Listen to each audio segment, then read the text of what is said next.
বুড়ির জাদুর হাড়ি পর্ব ৬। পরীটি বৃদ্ধা মাকে বলে, বুড়িমা, আপনার কষ্ট এবার নিশ্চয়ই দূর হবে।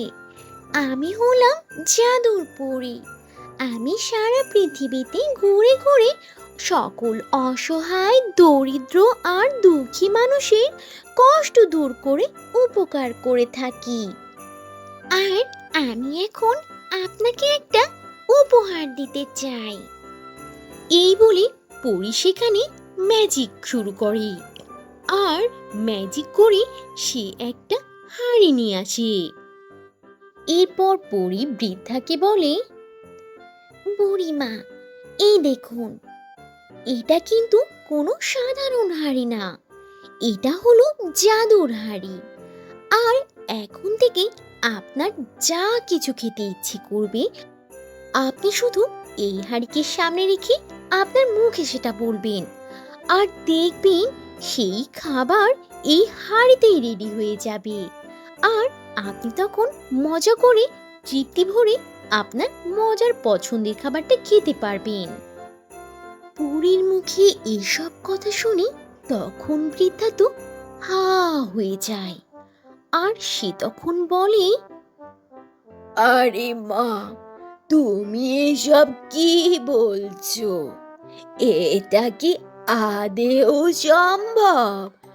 আমি যখন যা কিছু খেতে চাইবো তখনই সেটা আমি খেতে পারবো?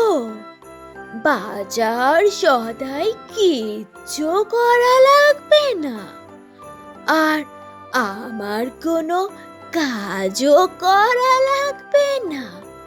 ধর, এমন কি আবার হয় নাকি?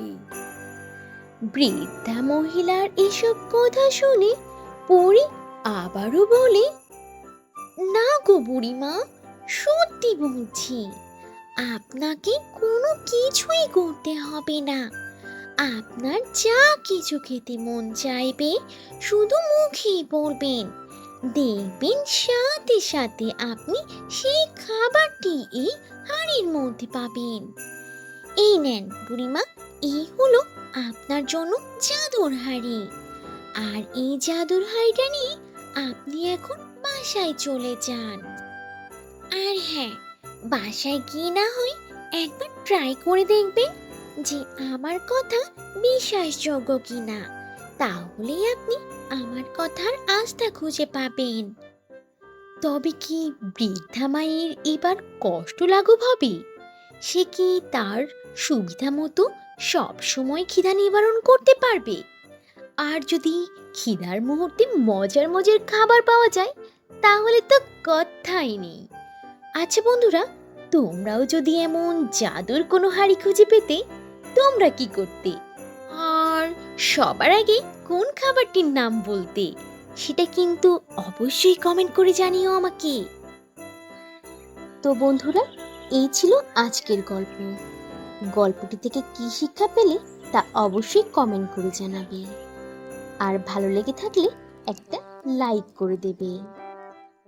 আর এখনো যদি চ্যানেলটি সাবস্ক্রাইব না করে থাকো, তাহলে এখনই লাল রঙের বাটনটি চেপে চ্যানেলটিকে সাবস্ক্রাইব করে দাও, আর অল দি নোটিফিকেশন প্রেস করে রাখো। তাহলে বন্ধুরা, আজ এখানেই শেষ করছি।